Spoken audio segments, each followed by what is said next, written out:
depression or other stresses that may be compiling during this time, you yourself can call to 701-223-1510 or go to projectrenew.nd.gov to learn how you can access support services for your loved ones, or you can encourage them to call directly. But again, for more resources on what to say to those people that you may be concerned about or how to support those, go to behavioralhealth.nd.gov.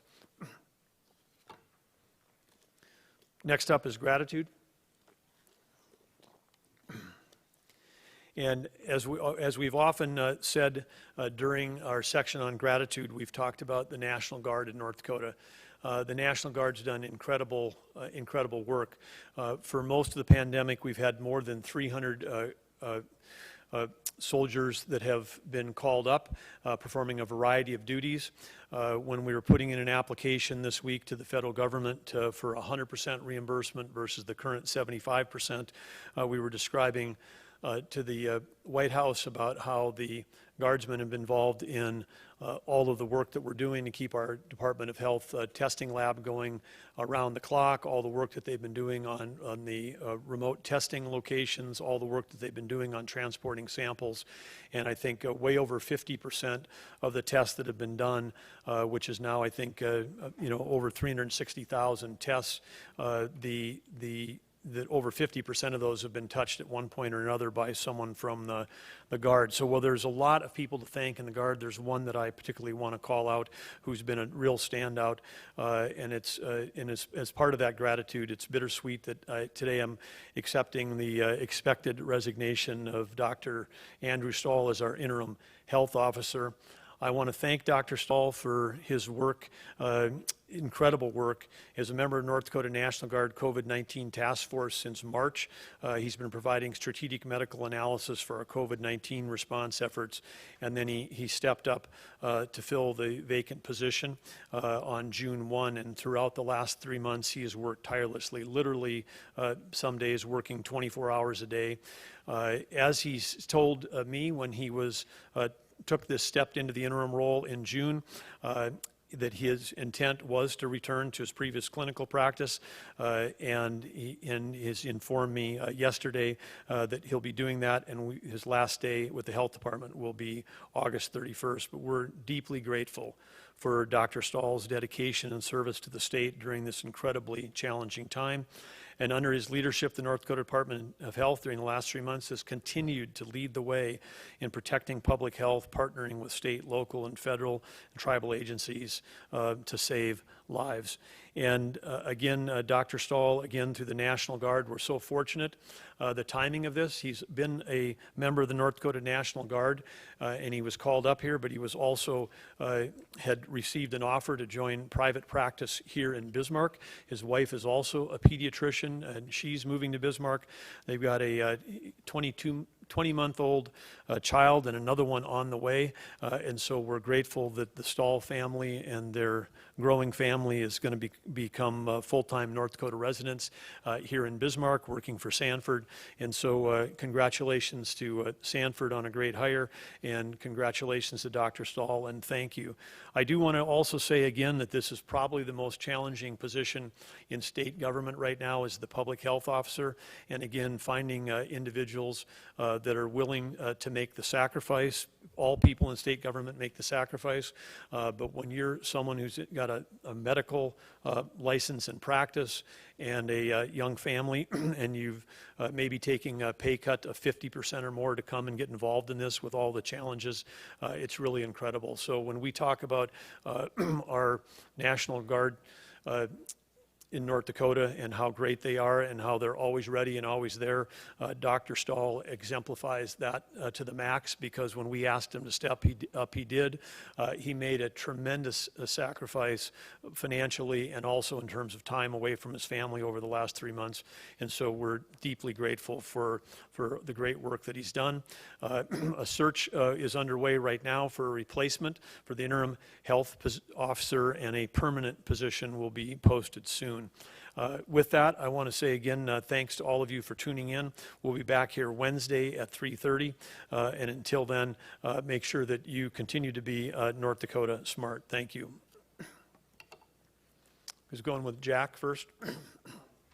Why is the statewide hospitalization number considered public information, but the citywide hospitalization number is considered a protected disease control record? And I guess I just point out that you've said this is the public's data, and last month you discussed hospitalizations on the county level, even down the numbers of ICU beds. Well, I think as we're all continue to learn more about the intersection of both state and federal guidelines around public health information, there is both a numerator and a denominator, and so the more identifiers that you release around personal health information, one example might be age, might be gender, might be the condition that they're diagnosed under, not just COVID, but any other condition. The more specificity you have on that individual, the more you are at risk of people being able to identify that individual. And if you have large groups of data, large denominators, then you could release more personal identifiers without people being able to understand that. For an example we've used in the past is Florida. Florida, where they have got large numbers of cases, where you get to a place where you've got hundreds of thousands of cases, like in New York, or Florida, California, and hundreds of thousands and growing rapidly. If you give out a zip code, and that one zip code may be a small area, but it's got the same number of actives or same number of cumulatives that we have as in a state, as a whole state, then you're not really giving out with a bigger denominator, you're not allowing someone to potentially reveal their personal information. But we know that here in North Dakota, for example, when we looked at the zip code information, which we were aspiring to potentially release, we know that in some zip codes there might have only been one case. And so if you release it by zip code, and we've already said here's a person's age and gender, now we say their zip code, it might be pretty easy to identify them. So we have got both the benefit of being a small state has a lot of benefits, but in terms of releasing information, sometimes our denominator is too small in terms of doing this. So we're working every day, working on it right now to try to figure out where we can protect people's personal information, but give enough information for public information, and particularly as we get back into the school situation, we're going to have a lot of questions that will arise about information, below the county level, because we've got some counties that might have, one building and one high school, and we've got other counties that might have 30 or 40 or 50 buildings, and so for a superintendent to only get information at the county level, that might not be very helpful for them. In a very rural county, it might not only be operationally effective for the school district, but it might be releasing personal information. So we're going to have to just keep working through this. We had another meeting on it today to try to strike that balance. It is obviously, again, we want to make sure we're following the full letter of the law around this, which is both state and federal. But we also need to make sure that during this time of emergency that we're getting information to leaders so that they can act on the best for all of public health safety. So, follow-up to that, do people have direct interest in how many people are hospitalized in their local area, what the capacity is at? Yes, they do have a direct interest, and so there is a public. You can make an argument that there is public, just like people will make the same argument. As parents, they'll say, "Don't we deserve to know how many people and what ages and what classrooms were people that tested positive at a university or a K-12 school?" I mean, those questions are all coming at us quickly, and that's why we're trying to work through and navigate all of the various laws and risks associated with that.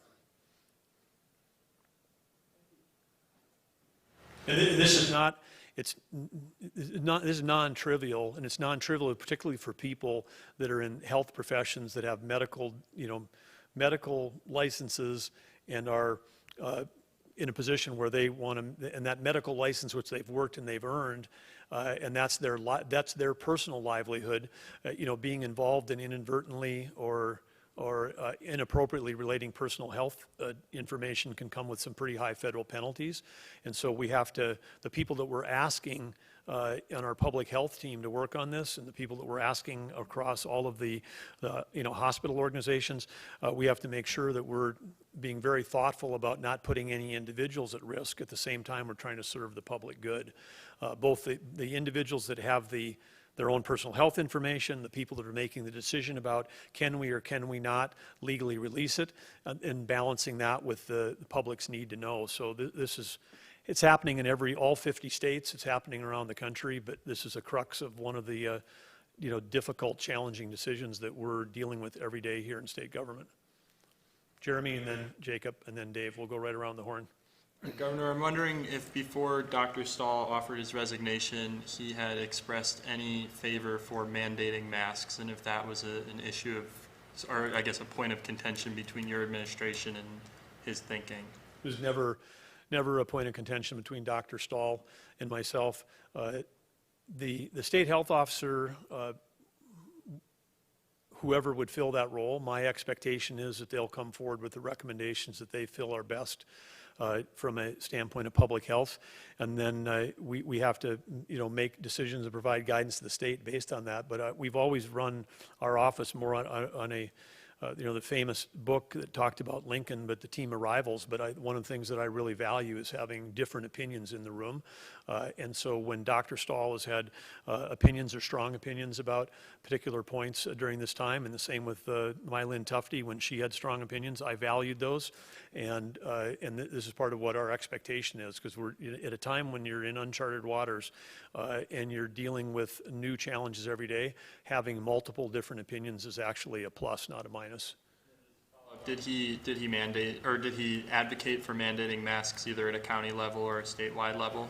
That hasn't been part of the discussion. We've had some good discussions, including again today, about whether or not the sort of the guidance that we're giving, which is again not law, but the guidance about are we are counties like Burley Morton, should they be yellow or should they be green? We've moved the dial closer to the yellow.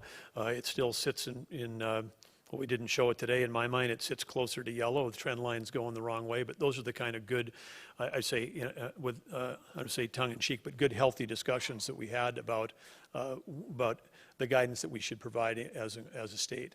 But overall, of course, there's a lot of things that we're in complete agreement on, which is the great heroic efforts of on the testing front, and the fact that overall as a state our numbers are better than just about every other state. So we're in a good position to be debating some finer points. Jacob? Sorry, but it seems kind of unlikely that the two of you didn't discuss a mask mandate at any point in the 3-month span that he was in office or in his position. How does that happen? How do you not discuss that kind of thing with your interim state health officer? Well, it didn't happen, so I can't explain necessarily, but I think maybe it's because Dr. Stahl, we've been working with him since March, so he's been here since the very beginning of the pandemic. I mean, he's one of the first people that called up. He was part of the unified command, and I think he understood that we were on a strong effort here in our state to have a light touch of government, and so again, at that point, I just would be speculating on why it didn't happen. But I know that he supports masks, just like we support masks, just like we've got the mask up North Dakota. I mean, so I think we're on the same page. I think when we've talked about mask mandates, medically masks are effective. Mandates may not be effective. A mandate is, the minute I would stand up here and announce a mandate, the hands would leap into the room, and the next question would be, how are you going to enforce it? And we're not in North Dakota. We're not going to walk around and be fining people like some other states have tried. I think you know how ineffective that has been. And so I think we're trying to find the balance between education, personal responsibility, and doing things that practically can be implemented, as opposed to things that, again, how many times you guys have all heard me say it's about what individuals do, it's not about what government says, and mandates would fall into the government says, bucket. Dave? Just to follow up on one more thing, you said that Dr. Stahl is leaving officially August 31st. It is your intent to have an interim in place September 1. It'd be great if we could. As Dr. Stahl and I talked about today, I mean, filling this position is tough. I mean, we were pleased to have someone like himself make the personal sacrifice, the financial sacrifice, the family sacrifice to step in this role. When he took it last June, we knew it was going to be for an interim period of time, and a lot of great accomplishments got done during that time frame. But initially, when he started talking about this, I mean, he sort of set 4 months as what he was thinking about. He's given us 6 months of his time between the 3 months through the March, April, May with the National Guard and 3 months in the state health officer role. And I understand when you're making the kind of sacrifice that he's been making, why you'd want to get back to private practice. And I'm sure his employer's anxious to have him back too. I'm gonna flip to this side, Jeremy, if I can. We'll go online, and then Lane, did you have your hand up too, or not? Okay, we'll go online. Eric Arndt with KZZY. What is your response to local county officials who have concerns about being able to adequately staff in-person polling sites this fall, given that rural counties in North Dakota typically have many retirees serve as poll workers, and the flu and coronavirus could be circulating in early November? I don't have a lot of concerns. I mean, I think we have enough lead time between now and November where counties are going to have to do some work. If you've got somebody who's 75 years old with underlying health conditions, probably might not be the best choice for them to, sit at a poll all day. So, maybe a good time for civic engagement, get some people that might have not done it before, get some training for them, get some younger people involved, younger, healthy people. But then also they've got time to set up their polling locations with more signage for spacing, setting up times to do that, making sure that the poll workers and masks, this might be again something where to protect poll workers, a county might say, look, if you're going to come in and vote, we ask you to wear a mask. We'll provide them during the time that you're in this facility doing that. So I think there's a lot of mitigations where you can do that.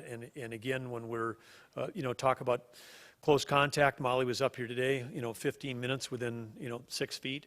I think there's a way to get voting done and maintain social distancing and not be, 15 minutes. Now, there's been times in my life when I voted in North Dakota when I stood in line for 2 hours to do that. The last hour of the last day of the election, you probably we'd want to try to anticipate that and figure out a way to make sure that we don't end up with people in crowded conditions. But there seems to be plenty of lead time for people to manage that.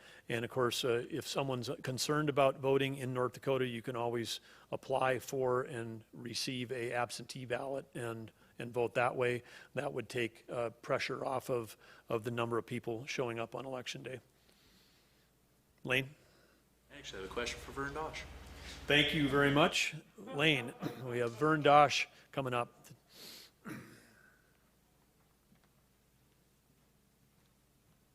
Yes. So I've seen a lot on social media lately, people posting photos and videos specifically related to iPhones already having a COVID-19 locator. I do not have an iPhone, so I don't know exactly how that works. But what's the difference between that and these Care19 apps? It's a good question. And the work that Apple and Google did, really, it was not developing an app. In North Dakota, Proud Crowd developed the app. Apple and Google developed changes to the operating system that they refer to as exposure notification.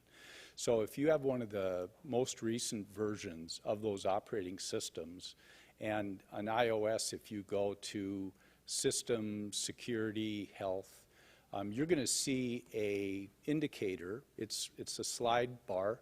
Like it is for every other, whether it's Bluetooth or location, whatever, and you have to opt in. It's loaded in the operating system as being off, it's disabled. You have to opt in order to load that app.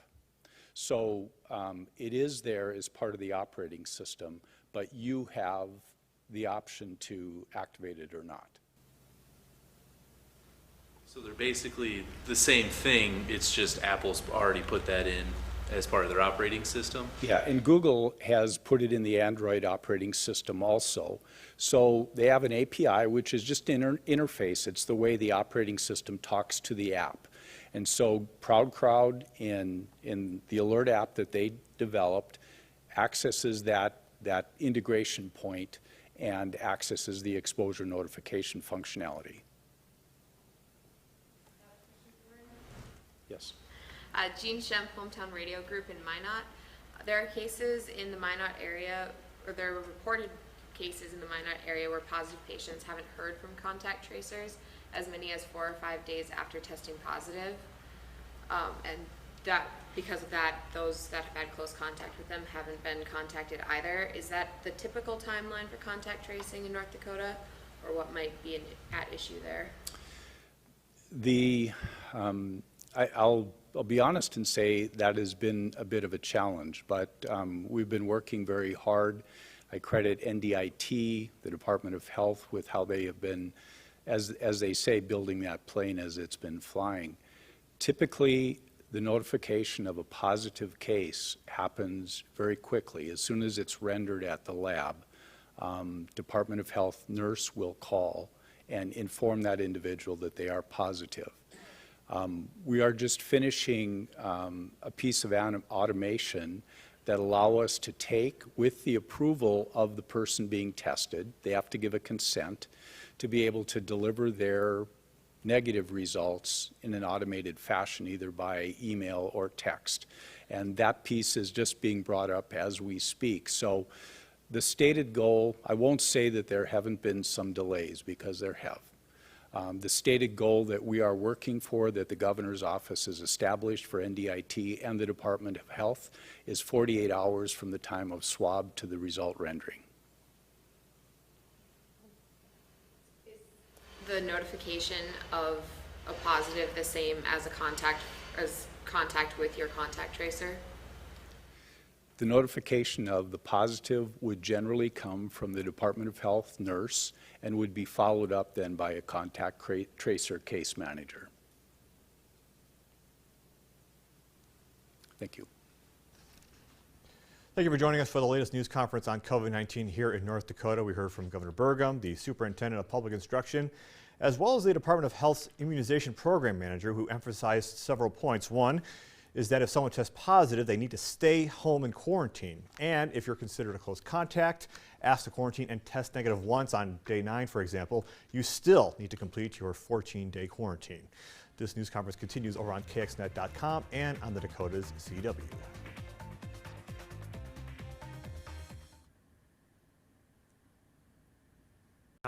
Unless they're among the first few that have been announced, because was it Wyoming, North Dakota?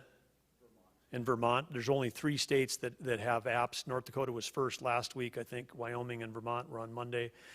So right now there should be only 3 apps available in the U.S. that use the new Apple Google technology, as described accurately by Vern, in terms of you got to go do the slider bar and turn it on. Yes. Virginia was first, but they didn't do the national key server. It's just within Virginia. Okay.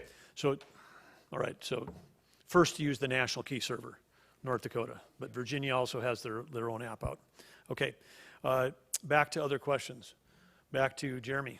You had mentioned that there were some discussions about that yellow rate versus the green rate maybe for Burleigh County. Was Dr. Stahl advocating for moving that, that risk level up to yellow in Burleigh County or some of the hot spots in the state? I would say that there's been a good, healthy debate about this, and I would say that there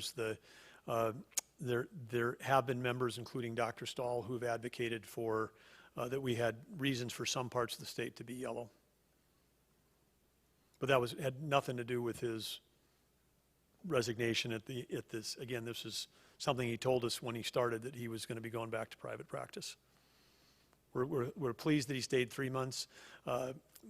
We would have been happy to have him stay longer, but understand everything that he's got going on, that this is a